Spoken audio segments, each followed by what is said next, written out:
Hey friends, it's Aislynn. And Joe. And I am super excited to now have a playlist on the Aislynn Campbell YouTube channel. Dinner Table Talks. Exactly. So while you're here on my YouTube channel, subscribe to Aislynn Campbell. You'll see all the cool stuff I'm putting out. Super cool. And be sure to like this podcast as well. And while you're listening, go over to your favorite podcast platform. You know the whole list. Go wherever you go and like, rate, and subscribe to us there as well. It helps us out. So pull up a chair, grab your favorite beverage. We have got so much to talk about.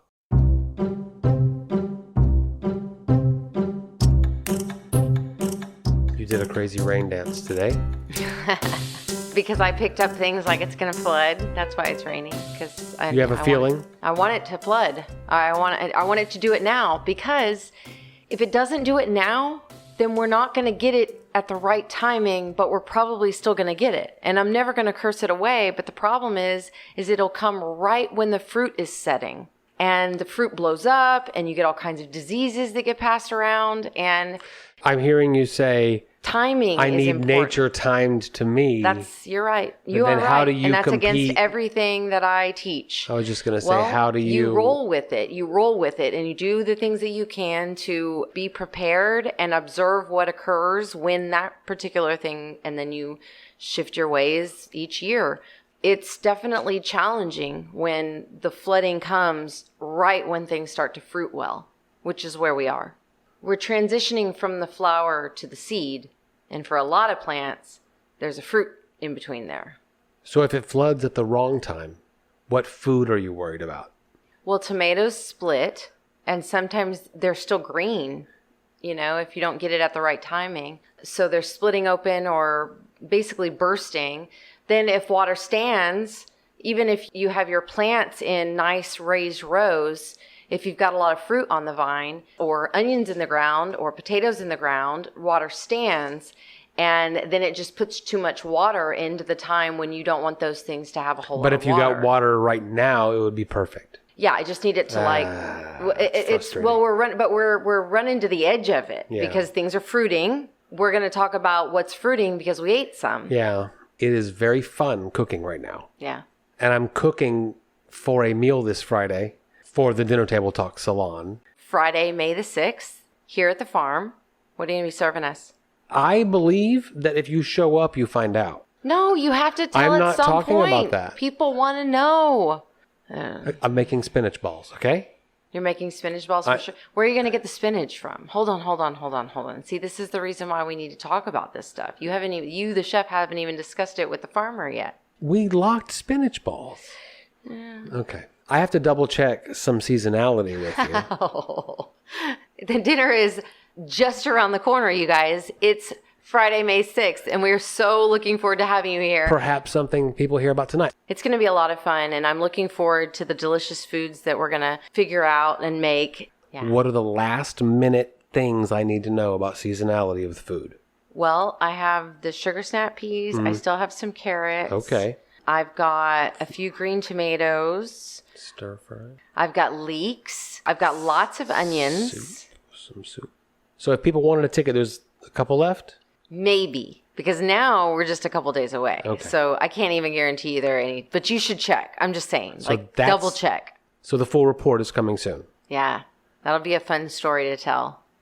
Our Facebook friends were amazing with this chicken naming contest. Yeah, this one was fun. You guys liked this one. Yeah. Okay, so let's do that on Facebook then. On our Facebook page, Dinner Table Talks, we're going to put the finalists. Yes, I love it. I like these names. These are fun. Take a look at the beautiful picture of Aislynn with this chicken, black and white, escape artist, and name it either, choose your favorite, Pepper, Audrey Henburn, Millie, and Dirty Martini. Because it's an Olive Egger, get it?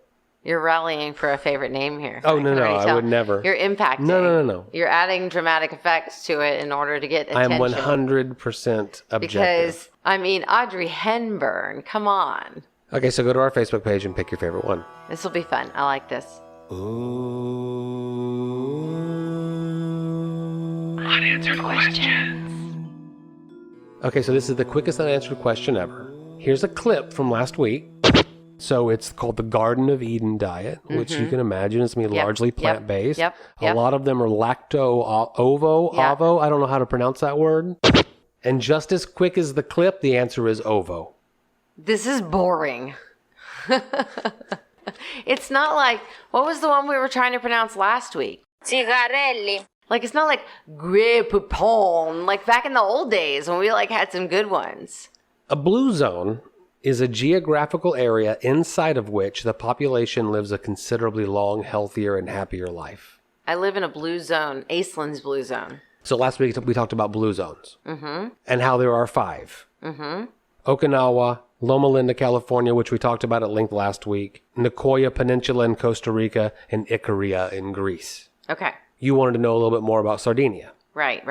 Because I was interested in knowing anything about like how they handled the pandemic. Sardinia is the blue zone with the largest male population per capita. So the other places in the world, there's about 5 women over 100 to 1. And Sardinia, it's 1 to 1.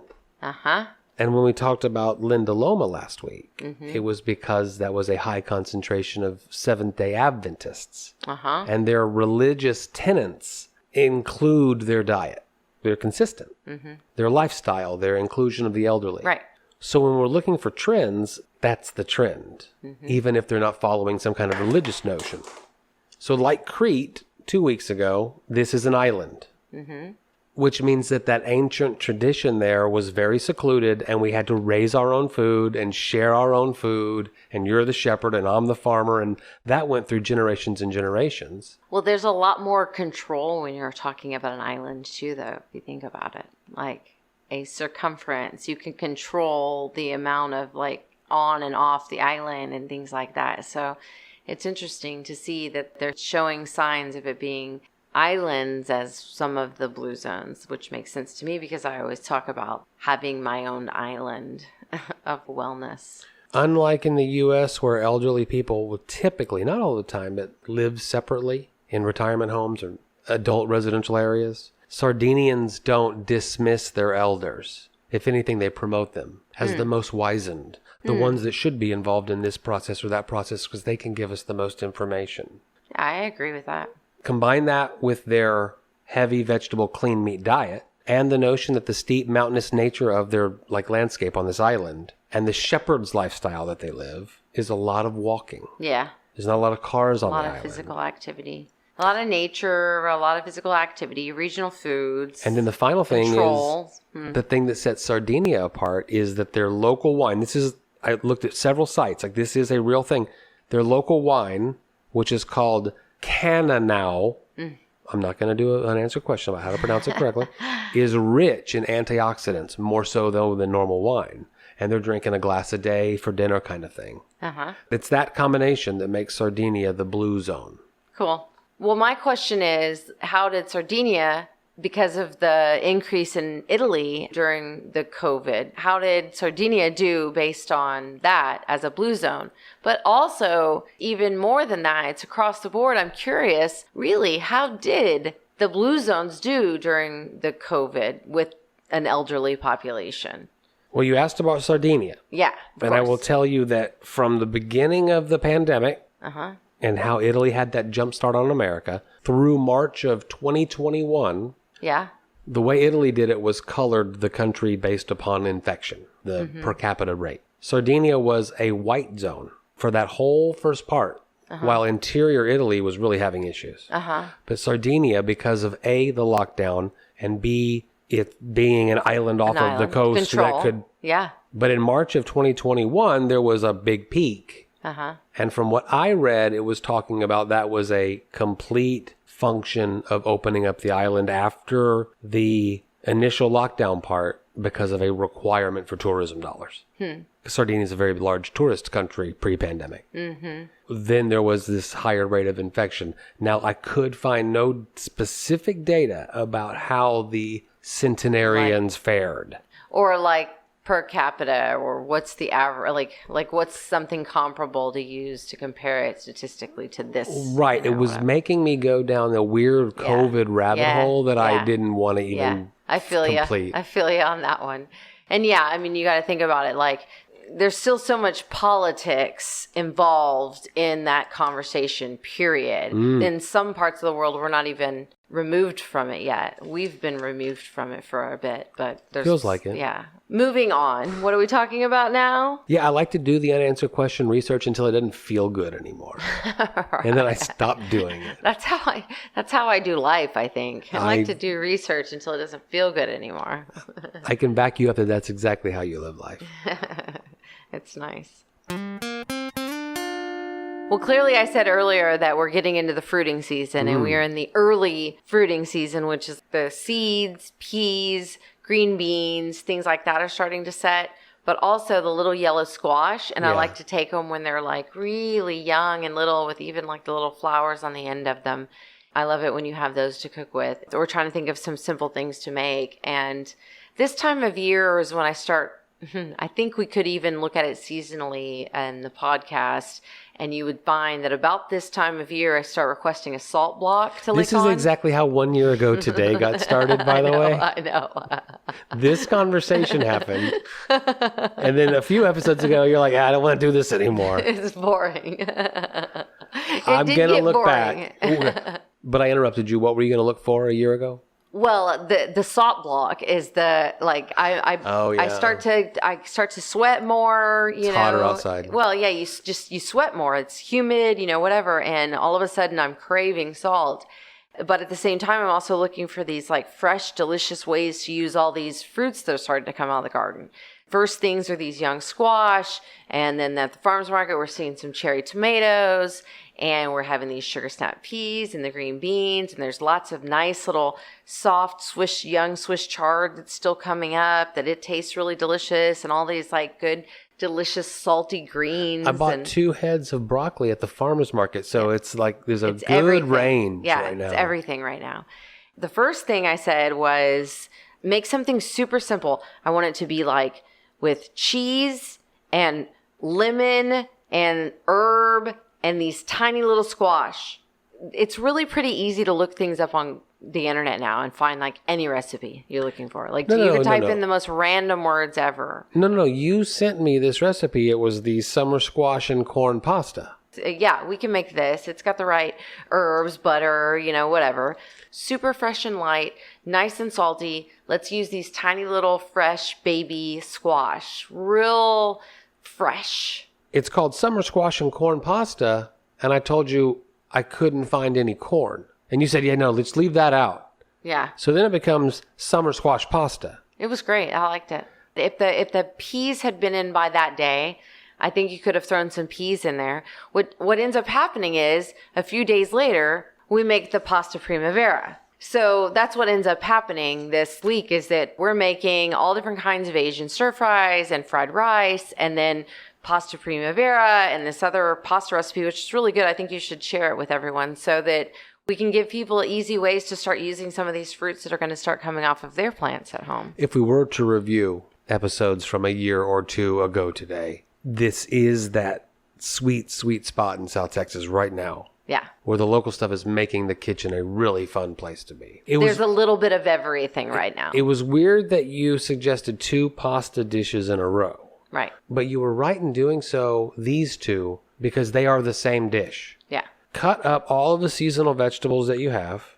Some delicious fresh herbs. Put them in different bowls based upon when you're going to throw them into the wok or the big skillet. Mm-hmm. Because the broccoli takes longer than the snow peas. So what makes this recipe so great is its customization. Yep. I could do the exact same recipe 3 months from now and have completely different things on my plate. Exactly. Yeah. And then you add pizzas into that. And now we're starting to get into your spring and summer foods when you have the most delicious fruits and corns and beans and everything. It's delicious. So that summer squash pasta, add corn if you got it, or the pasta primavera, while your noodles are cooking. And if they get done, go ahead and strain them, but keep a little bit of the pasta water, huh? Uh-huh.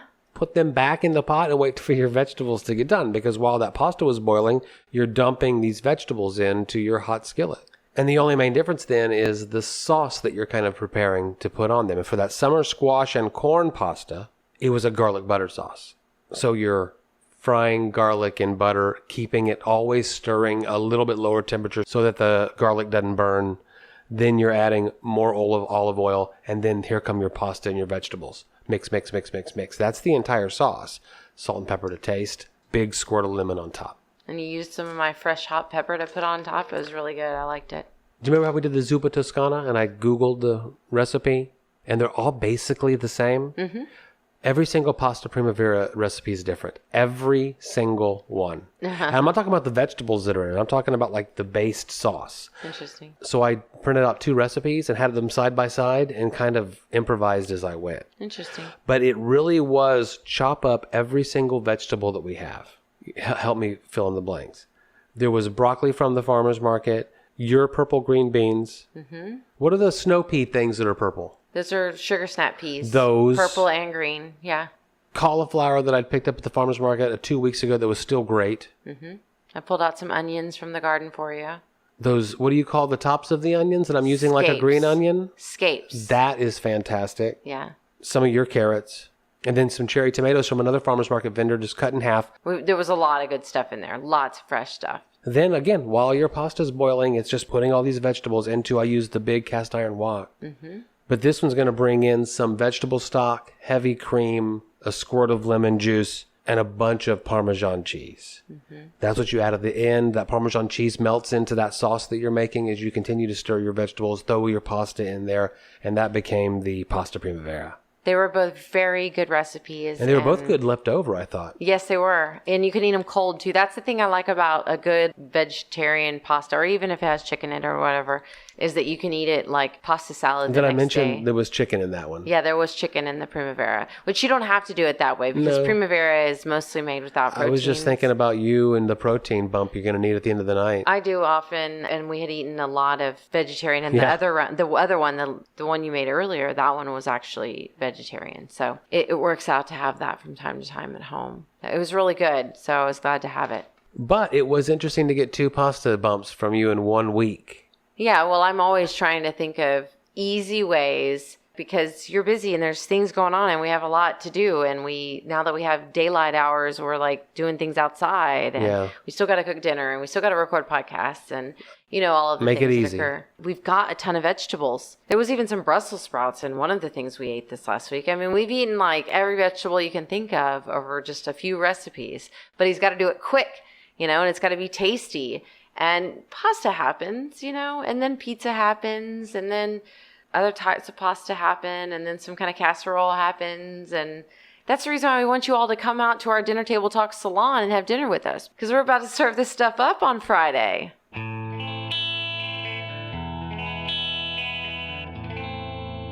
I'm a little bit jealous because you did go see Everything Everywhere All at Once for a second time. Yeah, I had a girl date. A few weeks ago, I had called out that I'm looking for a new apprentice here on the farm during the summertime. Right. And I do have an intern coming, and I have some other people that are going to come out and start working and helping me out with things. But my friend Tommy, who's been doing that for me this winter and who's just become one of my closest friends now, has gone back to Michigan. And so we had our last date day, and we made a plan to go and see Everything Everywhere All at Once. A couple weeks ago, we talked about this movie and said we might talk about it again. Yeah. And so you've had your chance to see it. Yeah. Spoilers from here on out. Yeah, and I've seen it now twice.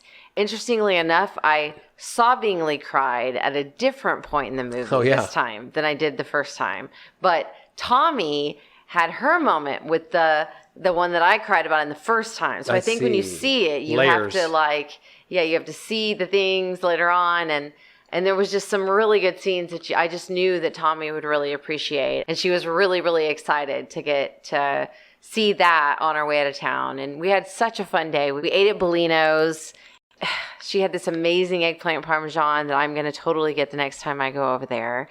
And I had delicious food too. And then we went on a plant identification walk with a large group of like homeschool moms. And that was awesome. And then we went over and saw this movie. And it's got me thinking again some more about this concept of the insanity loop. In the movie, they don't use the term insanity loop, but they describe, it's a very important part of the whole movie, an insanity loop. And I banged you in the middle of the movie and it was like, that's what an insanity loop is. Yeah, I came in the other night and said, I don't want to be in this specific insanity loop with you any longer. Well, yeah, but that was... But what did you see as an insanity loop when you saw the movie again? There is this bagel in the movie, and this bagel is supposed to show everything everywhere all at once, right? But throughout the whole movie, they talk about basically the bullshit loop. And they call it bullshit, like this bullshit that we do. And they go in circles and then we keep doing the same thing, this bullshit. That's what I refer to as the insanity loop. And I don't know where I got the actual term these two words put together to mean this thing, insanity loop. I don't really know where that came from.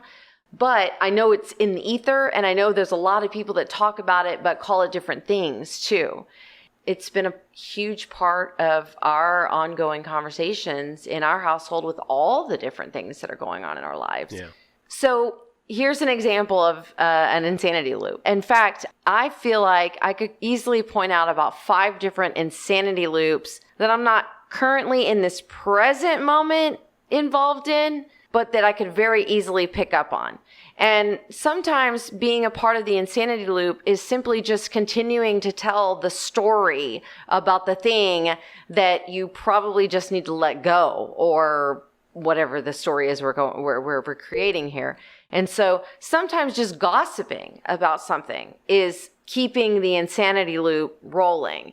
And so when I tell you this story right now, I'm involving myself in the insanity You're loop. perpetuating the loop by even discussing it right now? Absolutely. But after this moment, you're going to let it go? Well, but the thing about it is that sometimes, and I've said this before, there's really no other way to give some sort of a visual representation or witness to something, which is part of the problem, because you're now witnessing the insanity loop to other people, and then other people go, yeah, I remember that one time when this thing, and now we're all perpetuating lots of insanity loops. So what happened to me is I'm driving home from Corpus Christi. I personally have a lot of triggers as it relates to driving.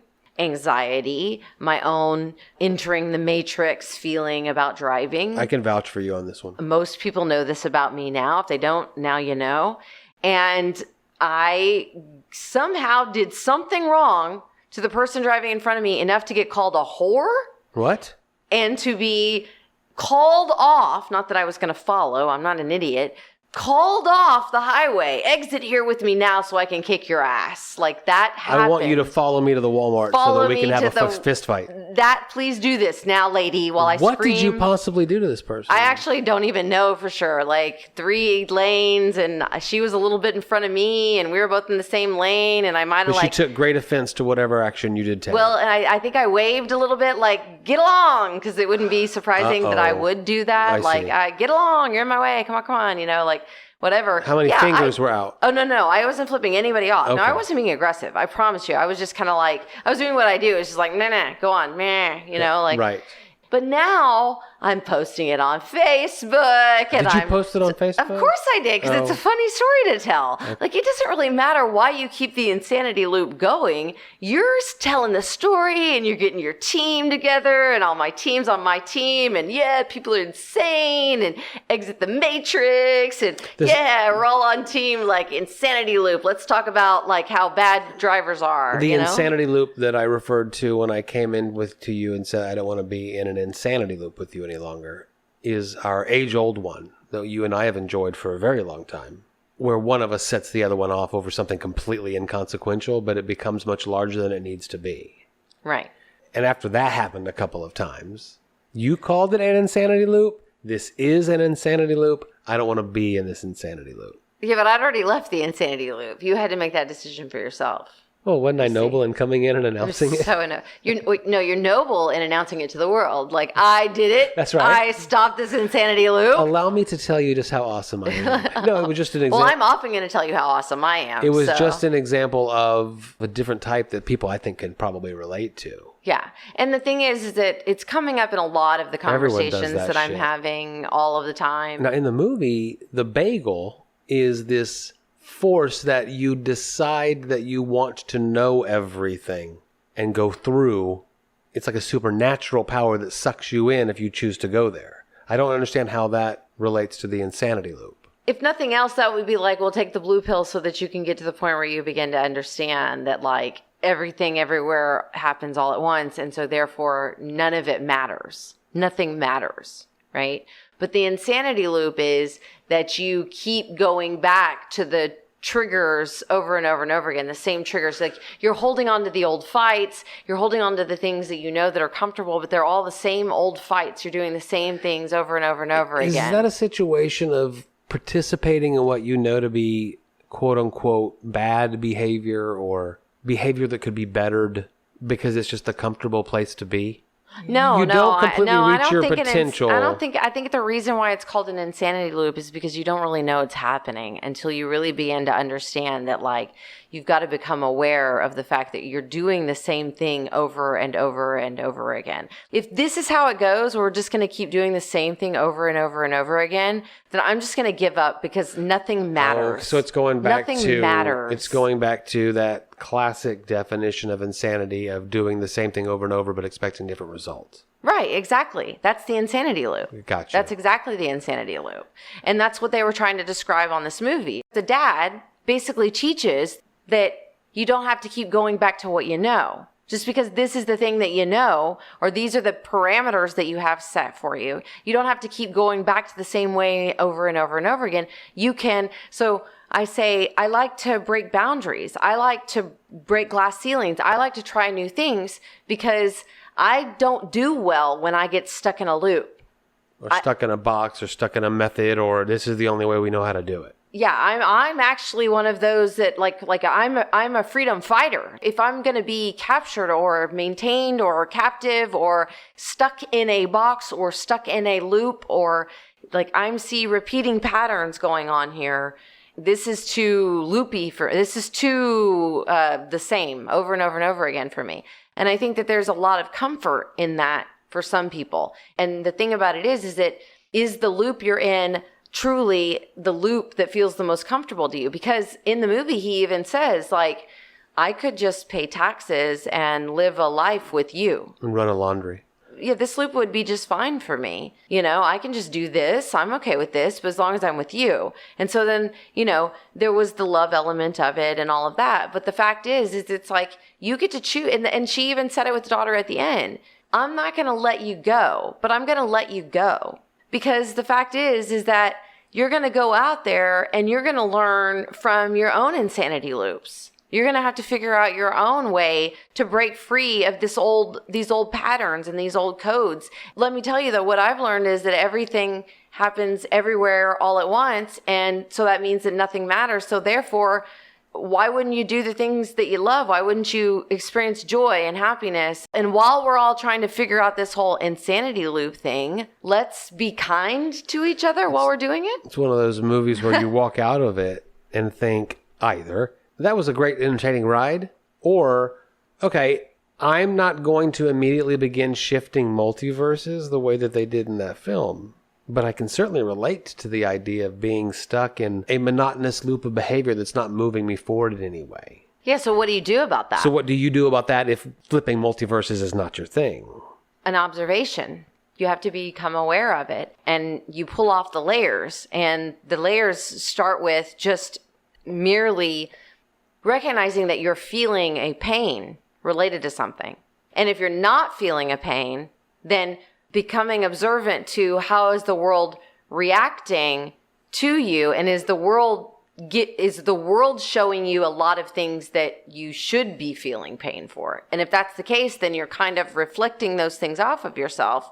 And then if you're feeling pain, then you have to begin to become aware of it. And this is the thing that I think is a part of being someone that has a lot of sensory stuff. I even have said that I believe that I am a clairsentient and that I have PTSD and I am empathic and all of these. Basically, it's a sensitive person that says, I experience these pains from a very young age.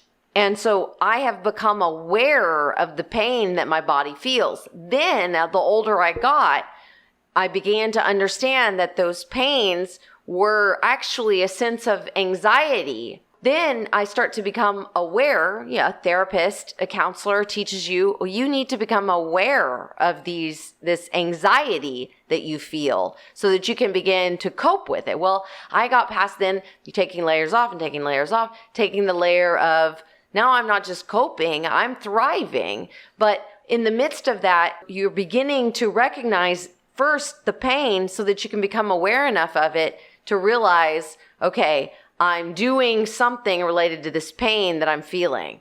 I'm staying in an argument with you because I'm afraid that if I stop arguing with you, that will make the situation even worse. That's a lot of times that's the pain that inside me says, if I just go away from you, I won't be able to stop this pain inside of me. And so when I observe that and I begin to get better at learning how to let go and say, I'm not going to participate in the insanity loop anymore.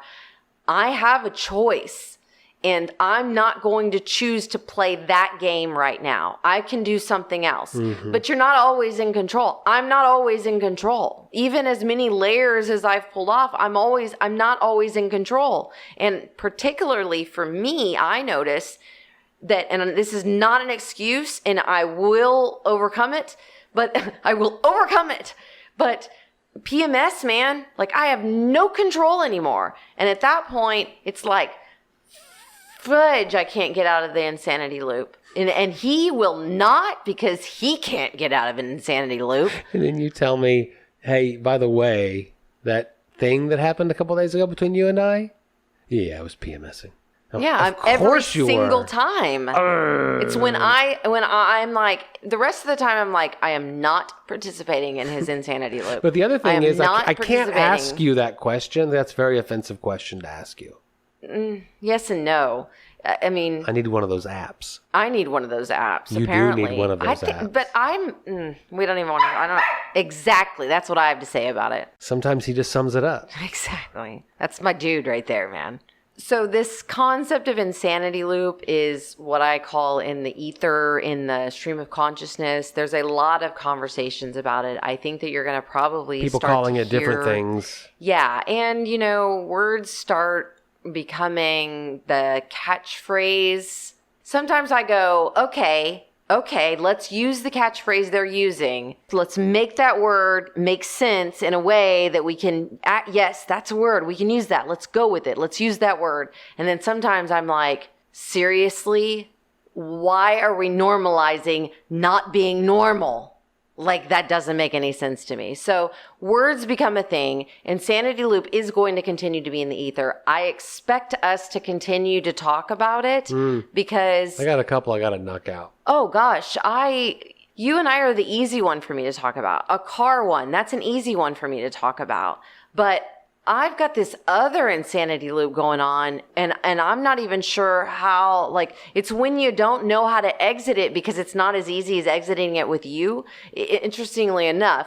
But, like, I can't act that way with the rest of the world when the insanity loop is happening with somebody out there that is, like, hiding from me and, like, I'm still, listen, you hear me? It's an insanity loop. I'm doing it. So you're back in junior high in your insanity loop. Exactly. Yeah. Oh, my God. You know what? That's literally what I thought today when I was driving, and then also in some of these other insanity loops.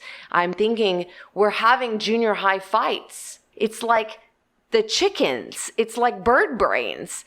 The insanity loop is like bird brains. It's when we get stuck in there. And I have more faith in us as humanity than that. I mean, I'm not saying that we aren't here to live a life of like friction and good and bad and all kinds of perception. I think that's what life is about. But can we do it with a little bit more grace? Well, hey, while we're in this intellectual vibe, why don't you kick over a question we can deep dive into? Philosophical, you ask? Would you rather live in the 1800s or the 3000s? 3000, like we're in 2020, so the 3000s would be like in the future. Right. A century from now or a century ago? Yeah, no, definitely the future. No interest in going back and mastering a time that... No. We've evolved past that. Like, what about going back and interjecting some of these forward-thinking ideas earlier than they were... That's not how we roll. No. So you're going to the future. No, I'm never going back. Never. I have the same answer. The Yeah. 3000 sound much more interesting than the 1800s. Yeah. I'm never going back. Like, there's some cool shit that happened back there. And Okay, here's the question hippies, for you. I actually thought the hippies were cool. Yeah, you know? in the 1800s, though, those were I'm just making up backwards times that I might Gotcha. like hippies. flappers. 1976. Yeah, I would have been a good flapper. But here's the thing about history is that I believe I was all that. See, that's the life that I live, you guys. I live a life where I'm like, yeah, I did all that cool shit. So now what? Let's do more. Quick new question. You step onto a time machine knowing that when the door opens again, you're going to be in the 3000s, but you have no indication or clue of what you're going to see. What would you expect to see when the door opens? In 3000? Right. I actually don't expect there to be like... I don't Floating expect cities, you to flying cars. No, I don't expect you to have like form, the same kind of visual form. I expect it to be more energetic. We don't have the same form. We feel form more than we see form. In 800 years. Oh, God, yeah. Totally. Me, for sure.